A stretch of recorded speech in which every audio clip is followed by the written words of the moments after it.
আসসালামু আলাইকুম, কি খবর সবার। আমি একটা অনলাইন থেকে ফোন হোল্ডার অর্ডার দিয়েছিলাম মেসেঞ্জারে।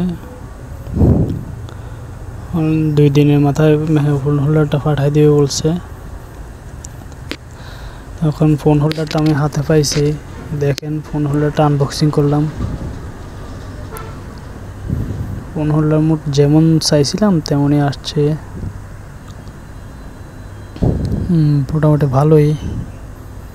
ভিডিও করার জন্য নিয়েছি, এটা একটু পরে বাইকে সেট করব, আগে আপনাদের দেখাই। দেখুন ঠিক আছে, যেমন চাইছিলাম তেমনই আছে। এখন বাইকে সেট করব। দেখুন বাইকে সেট করার পরে ভিডিও কোয়ালিটি কেমন আসে তেমন দেখাবো আপনাদের। দাঁড়ান, ওইটাকে আগে সেট করে নিই।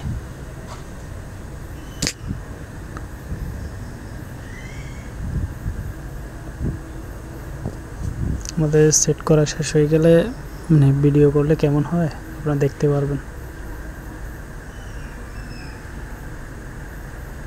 সেট করা শেষ, এবার রেজাল্ট দেখুন। দেখুন ভিডিও এখন এরকম ভিডিও করা যায়।